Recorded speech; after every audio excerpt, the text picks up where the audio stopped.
Selamat pagi, Assalamualaikum warahmatullahi wabarakatuh. Apa kabar seluruh taruna yang saya cintai dan saya banggakan, dimanapun Anda berada. Semoga tetap dalam lindungan Tuhan, tetap dalam diberikan kesehatan, dan selalu mematuhi protokol yang ada. Untuk kesempatan kali ini, pada pertemuan kali ini, saya akan membahas tentang cara menghitung menggunakan bahan bakar di kapal ya.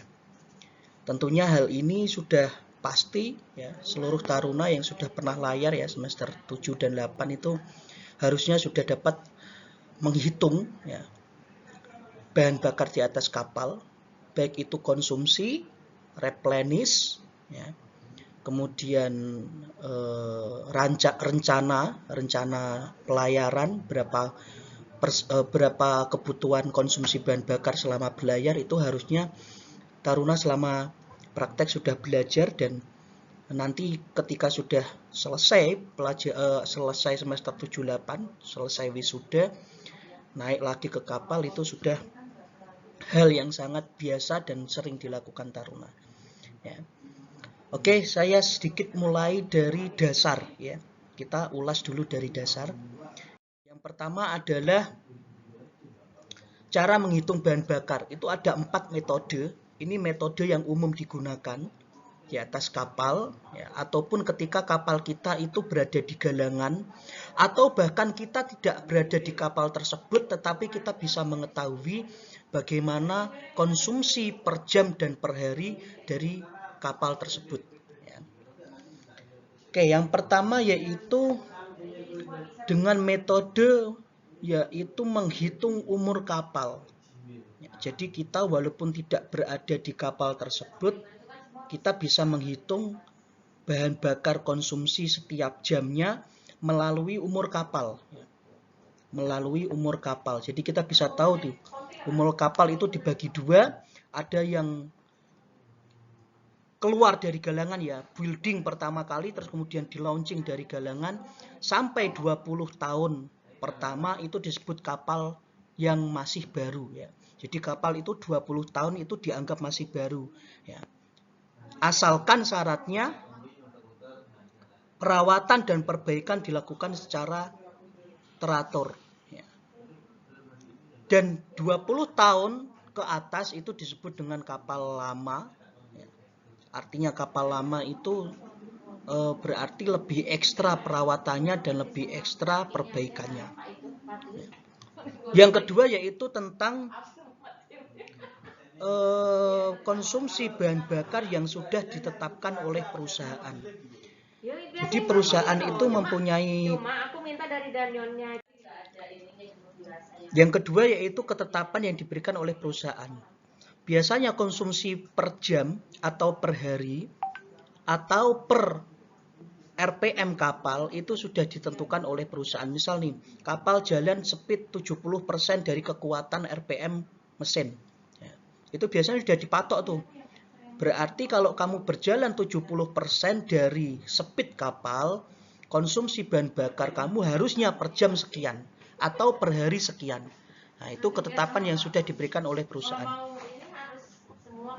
Yang ketiga yaitu menghitung bahan bakar melalui flow meter. Flow itu adalah aliran, meter itu adalah pengukuran. Jadi flow meter itu adalah alat yang difungsikan untuk mengukur aliran fluida atau aliran liquid. Nah, kalau kita menghitung melalui flow meter, tentunya yang harus kita tekankan atau yang harus kita ketahui bahwa setelah masuk ke flow meter, bahan bakar itu kemungkinan masuk ke heater, setelah masuk heater masuk ke pompa bus pump, dan kemudian masuk ke injektor. Tetapi semua aliran yang melewati flow meter itu tidak semuanya terinjeksi atau tidak semuanya mengabut di dalam injektor. Karena tidak semuanya mengabut dalam injektor, berarti ada aliran yang feedback atau kembali lagi. Mungkin itu kembali ke mixing tank atau masuk ke mungkin ke cycling tank. Nah, ini kalau kita menghitung sesuai flow meter ya. Ini sesuai flow meter. Kalau kita menghitung yang keempat yaitu dengan metode menghitung langsung dari tangki atau real measurement. Kalau kita menghitung langsung dari tangki ini berarti yang paling real. Artinya kita melakukan sounding ya, kemudian menghitung mengetahuinya juga melewati level gauge. Ya, itu berarti kita langsung menghitung dari tangki. Ini yang paling real menurut saya untuk menentukan berapa liter bahan bakar yang habis digunakan selama 1 jam atau 4 jam atau 1 hari. Ya, jadi ada 4 metode cara menghitung bahan bakar, mengetahuinya dengan cara umur kapal, mengetahuinya dari patokan yang sudah diberikan oleh perusahaan, yang ketiga melalui flow meter, dan yang keempat melalui measure real atau menghitung secara langsung kondisi tangki saat itu. Oke, yang saya akan bahas dan saya akan tekankan di sini adalah metode yang pertama, yaitu menghitung konsumsi bahan bakar menggunakan umur kapal. Metode umur kapal ini sudah ada formula atau rumusnya. Rumusnya yaitu ya, kilowatt kapal ya, dikali viscosity bahan bakar ya, sesuai dengan bahan bakar yang saat itu kita gunakan, atau bahan bakar DO atau FO ya, atau low sulfur ya, itu viscosity ya, disesuaikan dengan viscosity-nya. Kemudian dikali dengan umur kapal. Umur kapal tadi sudah saya bahas. Umur kapal yang dimaksud dengan umur kapal baru itu adalah kapal yang pertama di launching dari galangan sampai 20 tahun berikutnya itu disebut dengan kapal baru. Ya, tentunya dengan syarat bahwa perawatan dan perbaikan kapal dilakukan secara konsisten. Ya. Berikutnya yaitu umur kapal lama. Yang disebut dengan umur kapal lama yaitu adalah kapal yang berumur lebih dari 20 tahun. Kapal baru itu diasumsikan 140, kapal lama diasumsikan 0,160. Ya. For example, saya sekarang kasih contoh ya. KW kapal kamu 9300 dengan viscosity heavy fuel oil 0,95, kemudian umur kapal kamu 0,160 berarti kapal lama. Sekarang kamu diminta untuk menghitung berapa literkah kapal yang kamu butuhkan setiap jamnya. Setelah ketemu setiap jamnya, kemudian ditanyakan berapa konsumsi bahan bakar kamu setiap 1 jam, 24 hours. Dan yang ketiga yaitu how much metric ton, berapa metric ton ya. Jadi kalau kita membahas bahan bakar itu yang disampaikan bukan meter kubik tetapi metric ton, karena itu harus dikalikan dengan viscosity. Ya. Oke, sekarang kita hitung 9300 dikali 0,98 dikali 0,160 ini ketemu 1413,6 liter per jam. Jadi ini konsumsi kamu per jam setiap 1 jam di kapal kamu. Kemudian kalau kita mau ditanyakan harinya, maka berarti 1413,6 ini dikalikan 24 hours. Ya, berarti dikali 24 jam ketemunya yaitu 33,926 day. Ya. Kalau ditanyakan lagi how much metric ton, berarti 33,964 dikali 0,95 ketemunya yaitu 32,2297 metric ton. Ini kalau kita berbicara tentang menggunakan metode umur kapal untuk menentukan kondisi atau konsumsi kapal setiap jam dan setiap hari ya, dalam metrik ton. Berikutnya, saya tidak akan membahas bagaimana cara menghitung bahan bakar karena itu sudah paling dasar, ya, pelajaran paling dasar dari second engineer. Kalau kapal luar, kalau kapal dalam berarti second engineer itu berarti kalau kapal dalam berarti first engineer ya. Nah, ini paling dasar ya, bagaimana cara menentukan tangki, kondisi tangki. Ya. Jadi kita kalau kapal kita itu HFO berarti kita pakainya LH gitu ya. Kalau kapal kita itu menggunakan DO berarti deep sounding atau full sounding. Ya. Ini ada cerita sedikit yang ingin saya sampaikan ketika saya jadi second. Baru 5 bulan second, terus kemudian saya harus bunker di Rusia. Ya, kalau kita bunker itu kan biasa ya, second harus turun ke kapalnya bunker, ya, kemudian dicek soundingannya, ya. Terus kemudian orang dari kapalnya juga itu harus ke kapal kita untuk real sounding. Terus kapal mana yang tangki mana yang digunakan. Oke, sometimes saya dipanggil ke bridge sama CO, mungkin CO ya. Nah, dia tanya, "How much your deep?" Bukan depth ya. Deep itu berarti kan gini tulisannya ya. Dia tanyanya deep. Deep itu kan dalam ya. Kalau deep ini kan kedalaman ya, kedalaman. Saya bingung. Kok yang ditanyakan kok dalam, bukan deep, tapi bukan depth, tapi deep. Ya. Deep itu maksudnya apa? Terus saya tanya, apa maksudnya deep? Ya, saya malah dimarahin ya. Saya dipanggil, kemudian dijelaskan, ini tangki kamu ya. Ini namanya ALEJ, ini namanya full sounding atau depth sounding. Lah ini deep ya. Ternyata yang dimaksud deep ini adalah dalam daripada tangki. Nah, ini dalam daripada tangki. Ya. Kenapa dia tanya dalam kedalaman tangki ya? Ternyata dia punya aplikasi di laptop ini, ya di laptopnya dia itu, dia tidak perlu datang ke kapal ya. Tidak perlu datang ke kapal, tapi dia cukup tahu panjang atau tinggi ya. Atau tinggi daripada tangki, terus kemudian depth sounding ya. Kalau kita menggunakan depth atau ALEJ sounding kalau kita menggunakan ALEJ. Ya. Nah, dia cuman minta itu terus kemudian kamu nggak mau tahu realnya, kamu nggak mau saya ajak ke kapal, nggak usah, saya cukup pakai aplikasi ini. Oh berarti dia menggunakan aplikasi itu ya untuk mengetahui untuk mengetahui sisa bahan bakar yang ada dalam tangki kapal saya. Nah itu jangan bingung ya. Jadi deep itu yang dimaksud deep atau dalam itu adalah kapal, tangki atau tinggi tangki.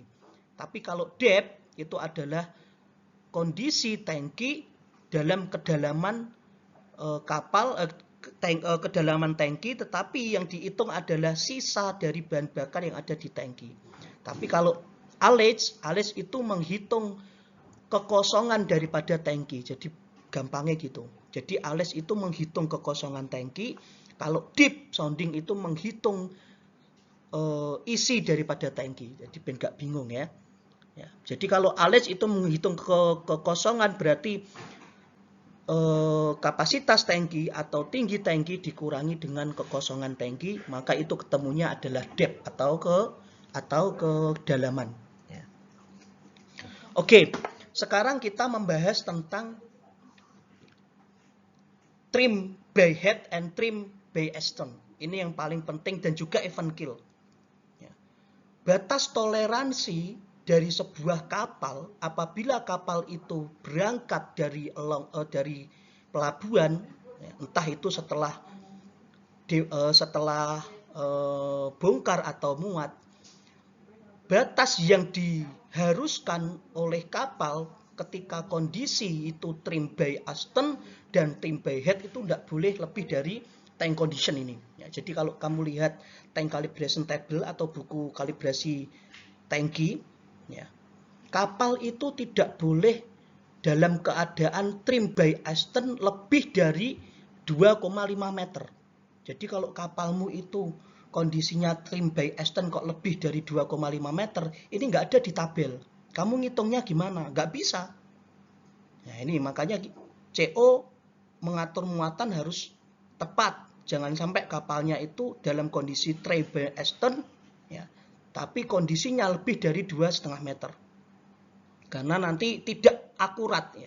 Boleh-boleh aja terserah, tapi nanti perhitungan bahan bakarnya dalam tangki itu tidak akurat karena tidak ada di tabel. Ya. Atau dalam kondisi trim by head maksimal 1 meter. Nah, kondisi kepalanya lebih dalam daripada belakang itu hanya 1 meter.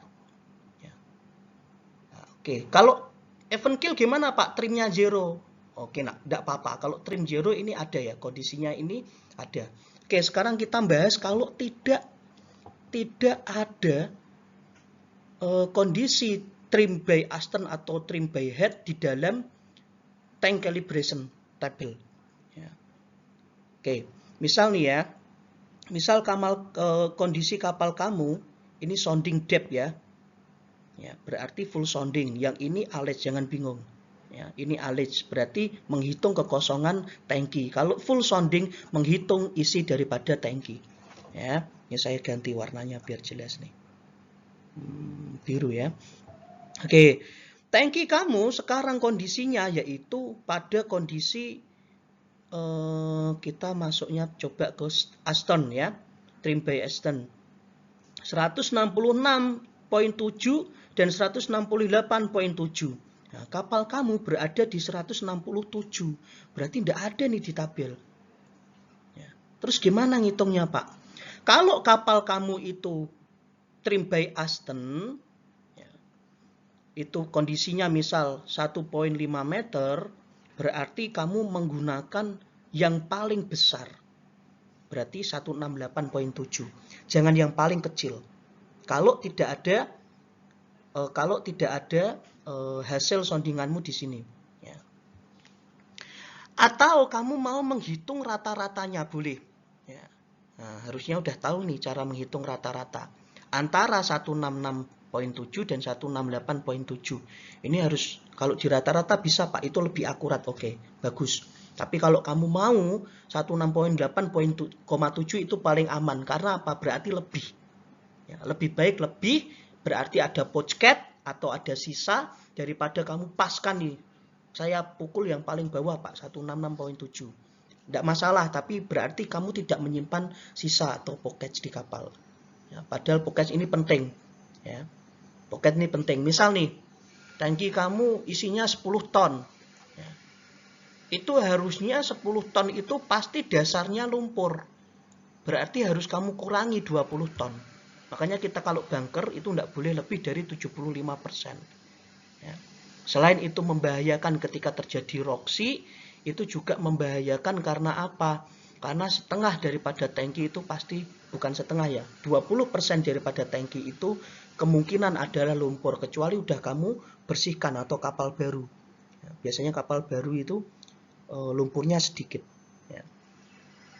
Oke, sekarang kalau tidak ada kondisi di mana kondisi stand-by Aston tapi tidak ada Pak ini Pak 0, misal 3 meter ini Pak. Gimana Pak? Nah, kalau 3 meter kamu ambil ya. Ambil di misal nih ya. Misal kamu hasilnya ada di sini. Ya. Misal hasilnya ada di sini. Ya. Kamu ambil, yang diambil adalah yang saya kasih kotak biru ini. Ya. Kamu lebihkan di 170.52. Walaupun memang kondisi kapal kamu itu 168.0 misal ya. Nah, itu kamu lebihkan juga. Karena apa? Tidak ada ini kondisi kapal dalam keadaan selisih 3 meter. Nah, ini paling penting ketika kalau lebih ya, itu bahaya kalau kapalmu panjang itu kalau lebih bisa terjadi patahan atau hook ya. Nah, itu yang membahayakan itu. Kalau kapal kamu 10 ribuan masih aman. Tapi kalau lebih dari misal 20, nah itu yang membahayakan ya. Nanti terjadi hook kalau patahan ya, bahaya itu kalau patahan. Sehingga lebih dari 2 meter dalam keadaan trim by Aston itu tidak tepat karena apa? Karena tank conditionnya tidak ada di tabel. Ya, walaupun menurut CO perhitungan itu tidak ada masalah, oke, tidak apa-apa, tetapi nanti kita menghitungnya bahan bakar tidak bisa real karena di dalam tangki, di dalam calibration table tidak ada. Oke, saya lanjutkan. Berikutnya adalah ya ini yang paling penting nih.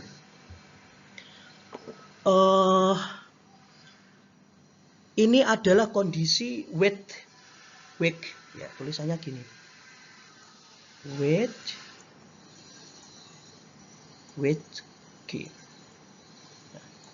Ini kalau CEO itu tidak tepat menghitung muatan, maka akan terjadi wedge condition. Ya.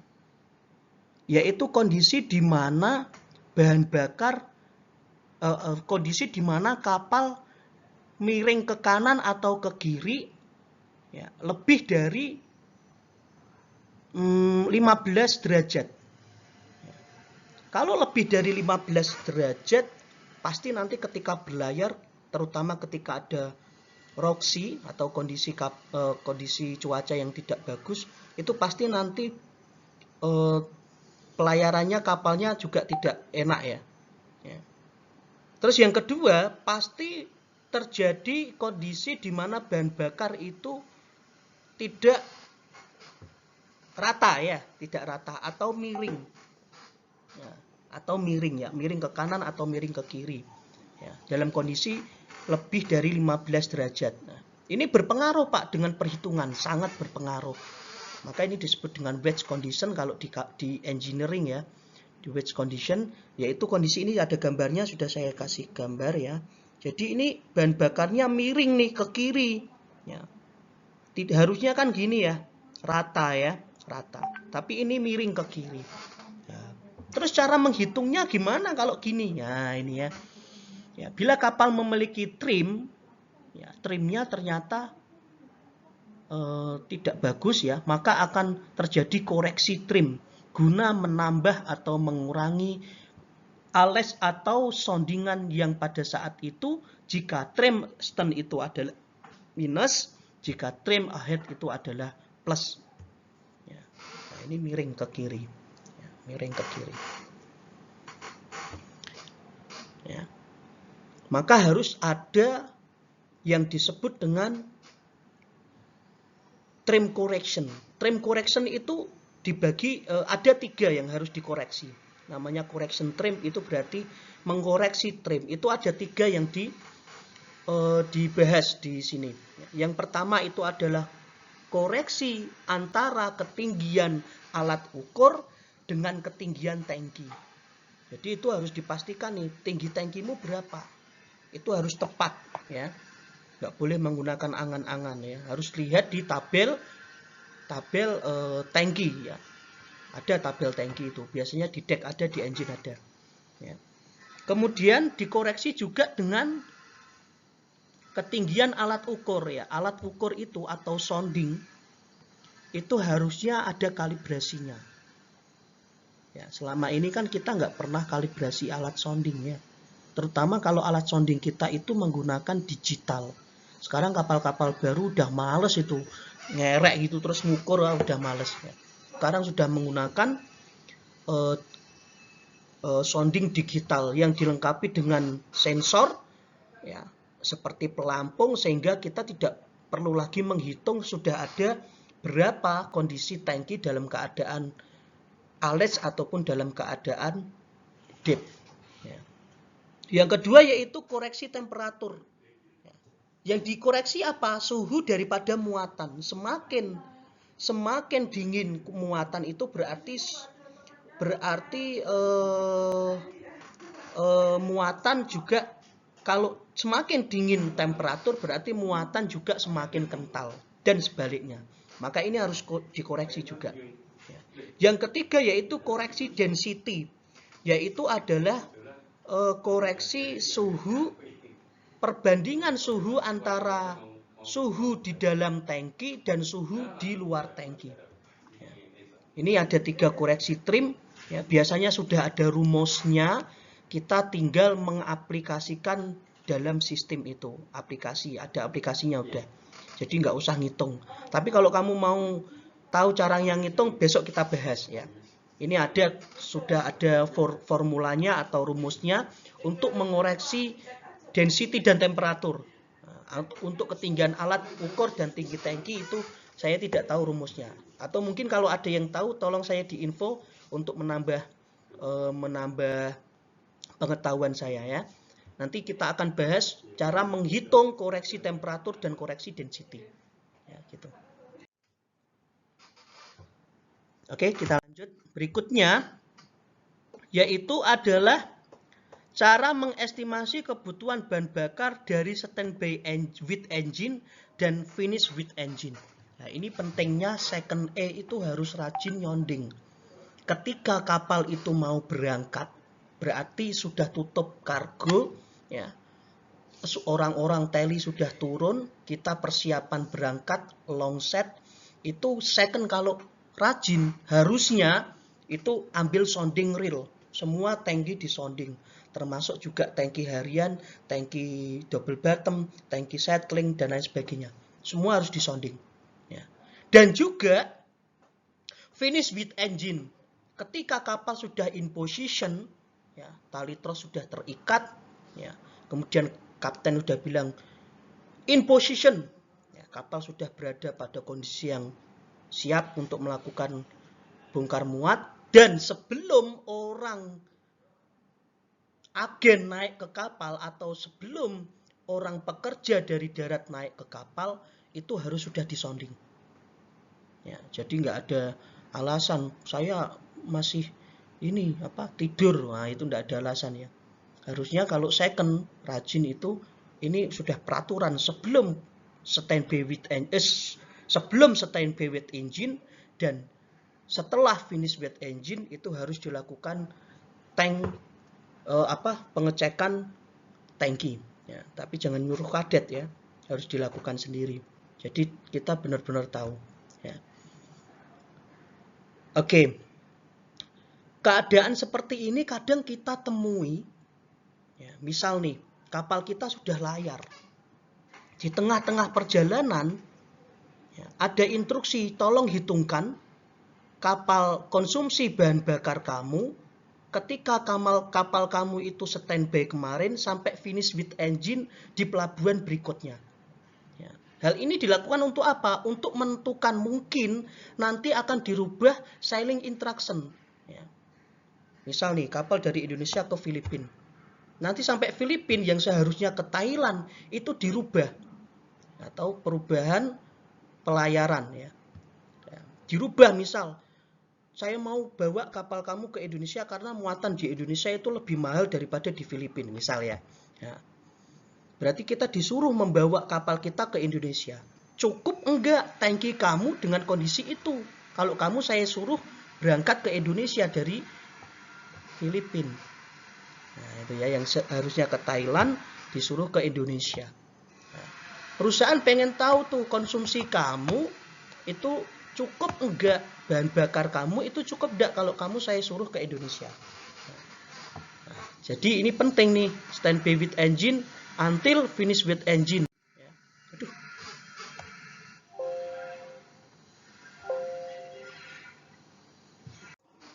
Oke, maaf tadi terpotong ya. Saya lanjutkan ke slide berikutnya, yaitu cara menentukan kebutuhan bahan bakar dengan berpedoman pada kecepatan kapal.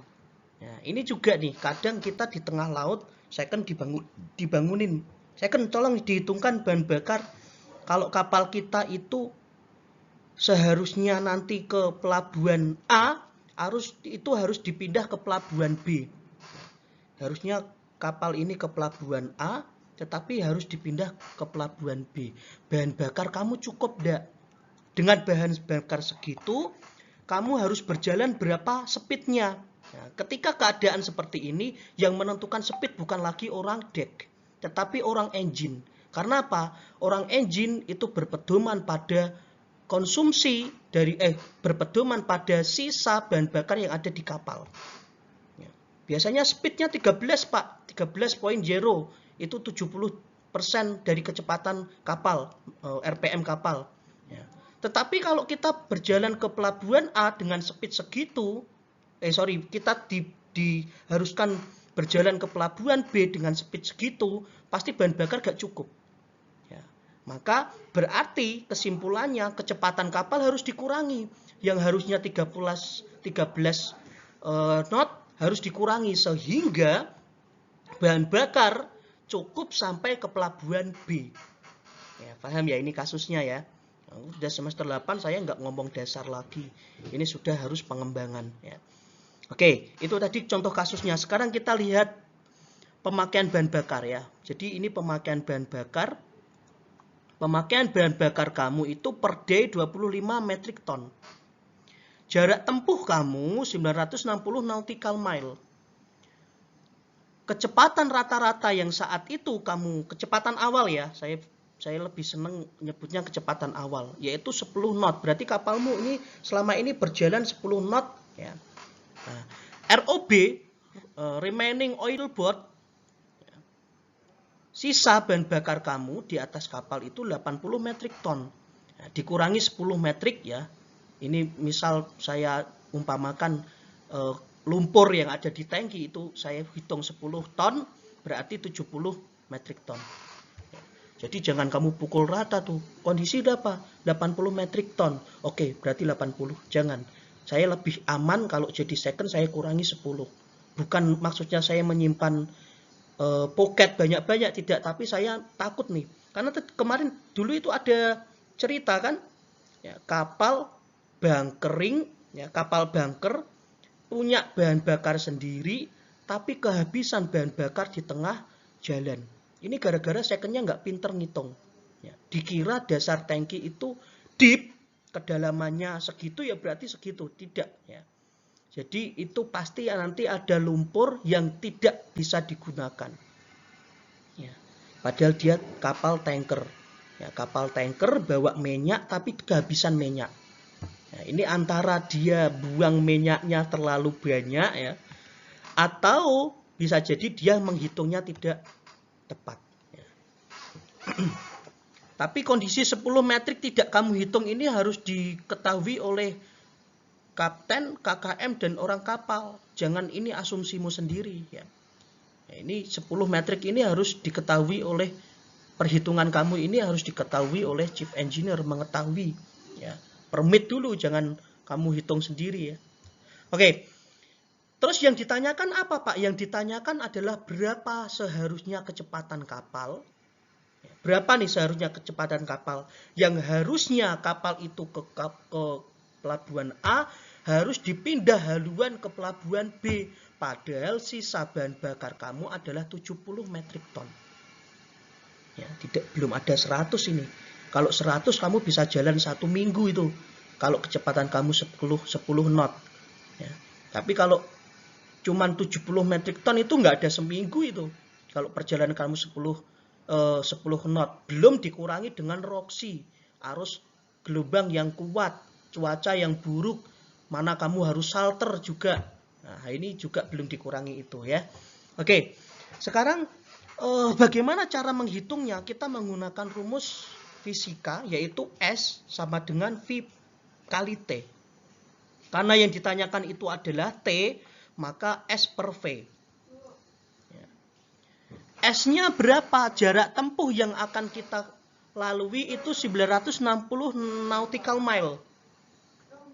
Dibagi V, V-nya itu apa? V-nya itu adalah kecepatan awal dari kapal. Ya, kecepatan awal 10 knot.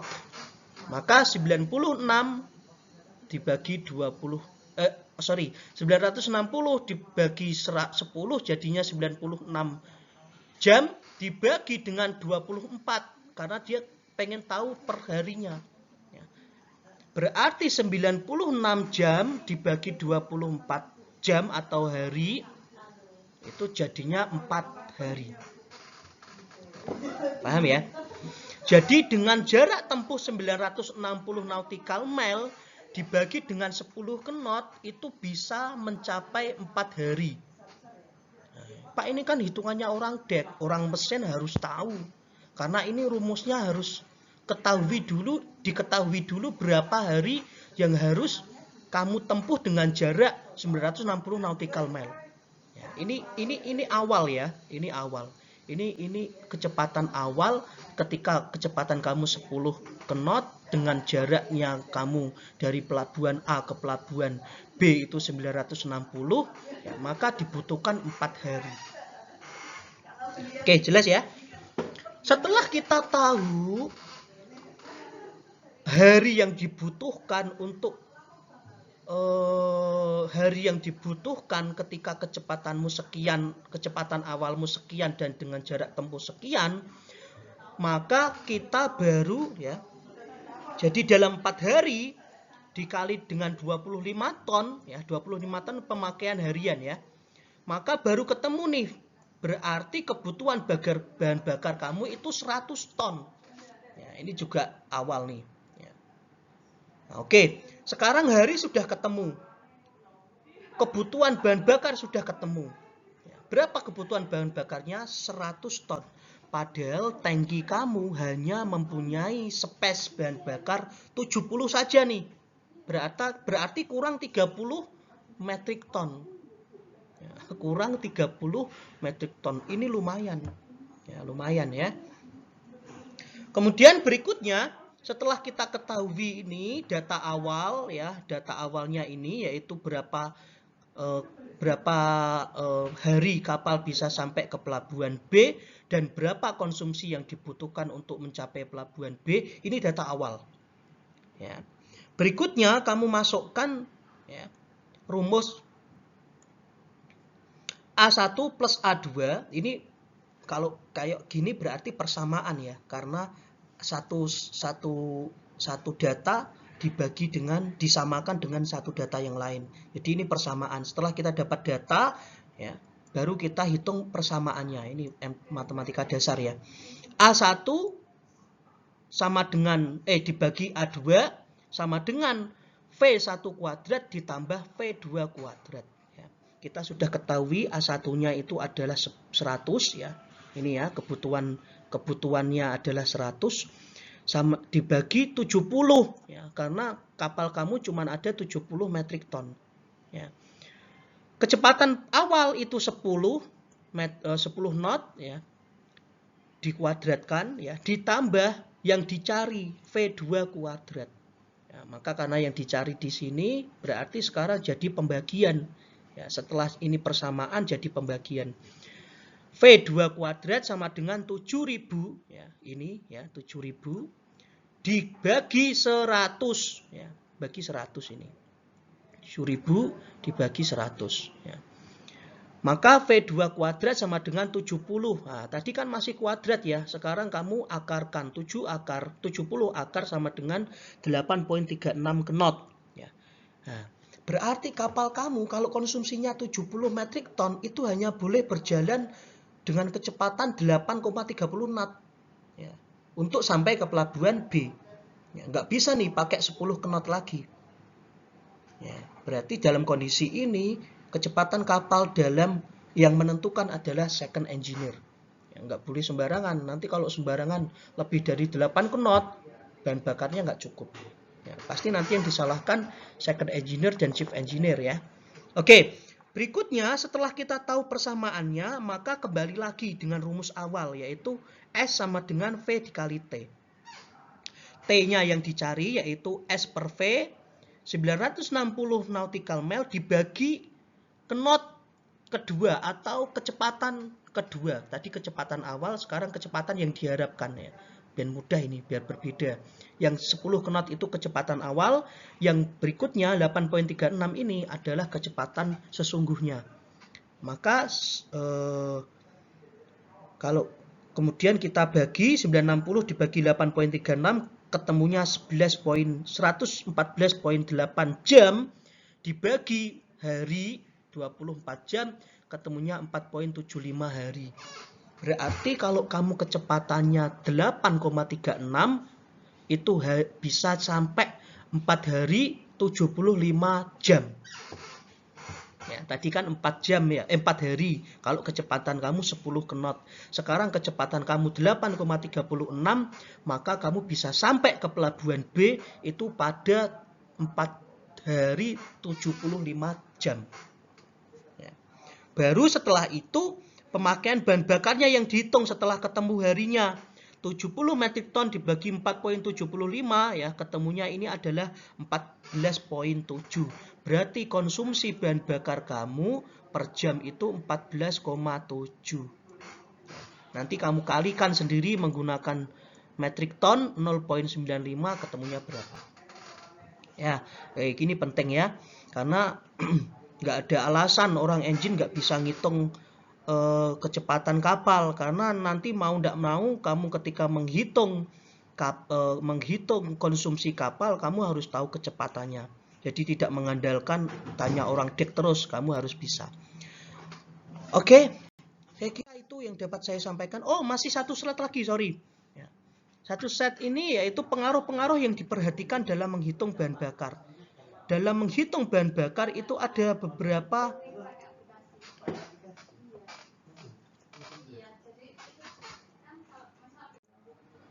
Oke, saya lanjut. Ya. Ada beberapa pengaruh-pengaruh yang harus diperhatikan ketika kita menghitung bahan bakar.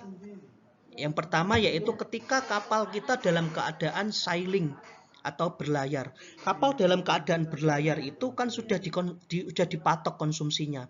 Ya. Sudah ada konsumsinya, rata-ratanya sudah ada. Nah, ini harus diperhitungkan juga ketika kapal itu harus merubah RPM atau kecepatan. Ya, itu juga harus diperhatikan nanti ya. Yang berikutnya yaitu kapal ketika bermanuver. Kapal ketika bermanuver ya, itu berarti selalu merubah telegraf. Ya, karena merubah telegraf berarti handle north-nya atau kecepatan handle-nya juga dirubah-rubah. Ini juga harus berpengaruh nih. Ya, jangan kamu hitung rata-rata seperti kapal selalu kecepatannya selalu steady dengan kapal ketika harus sering merubah RPM, ini juga akan berpengaruh. Berikutnya adalah kapal terjebak kondisi alam atau cuaca buruk. Nah, tadi saya sudah bilang kapal itu menuju ke sebuah tujuan itu pasti di tengah laut biasanya ada rintangan. Entah itu rintangan dari kondisi alam, cuaca buruk, dan lain sebagainya. Kita harus salter, kita harus rubah haluan, harus mencari haluan yang aman. Makanya kapal sebelum sailing instruction, misalnya kapal kamu dari Asia mau ke Eropa, itu sebelum berangkat biasanya ada weather instruction atau instruksi cuaca. Instruksi cuaca ini juga dapat berpengaruh terhadap perhitungan bahan bakar kamu ya. Karena nggak mungkin nih kalau kapal cuacanya buruk berarti kan konsumsinya juga lumayan banyak, apalagi kalau kapal kamu itu baling-balingnya atau pitch propellernya, baling-baling atau daun baling-balingnya itu tidak semuanya masuk ke dalam air. Oke, saya lanjut ya. Berikutnya adalah kapal dalam keadaan full muatan. Tentunya ketika kapal itu dalam keadaan full muatan, kemudian baling-baling kamu itu tidak seluruhnya masuk ke dalam air, pitch propellernya itu tidak seluruhnya masuk ke dalam air, terus kemudian ada roksi, sehingga baling-baling itu sering berada di luar air, itu juga bahaya. Atau kapal kamu full muatan atau sama sekali gak ada muatan, ya, itu juga berpengaruh ya. Berikutnya adalah kapal dalam kecepatan sesuai permintaan perusahaan ya. Kadang ada request speed ya dari perusahaan. Ini juga berpengaruh nanti daripada konsumsi bahan bakar. Berikutnya adalah perawatan main engine dalam keadaan kapal berlayar dengan kecepatan maksimal. Misal untuk mengambil pump rack dari masing-masing silinder main engine ya, itu biasanya harus memaksimalkan RPM atau RPM maksimal sekitar 80-90% ya. Nah, ini juga pasti nanti berpengaruh terhadap konsumsi, berarti konsumsinya lebih besar daripada biasanya kan itu ya. Atau mungkin kita akan ada perawatan pembersihan turbogenerator side ya. Nah, itu kan harus dikasih seperti kerikil-kerikil itu ya. Nah, itu untuk membersihkan baling-baling daripada turbogenerator ya. Selalu memberikan informasi dengan satuan metrik ton akan sangat berpengaruh jika bahan bakar HFO. Kalau kita melaporkan bahan bakar itu harus dalam satuan metrik ton ya. Karena terutama ketika kapal kamu itu dalam penggunaannya, yaitu bahan bakar HFO. Itu nanti akan sangat berpengaruh. Ya, oke. Itu yang dapat saya sampaikan. Saya kira semoga nanti dapat menjadi perhatian kepada seluruh taruna. Ada satu slide tadi yang belum saya sampaikan, nanti akan saya masukkan ya pada slide yang lain ya. Terima kasih waktunya. Selamat pagi dimanapun berada. Tetap jaga kesehatan. Assalamualaikum warahmatullahi wabarakatuh.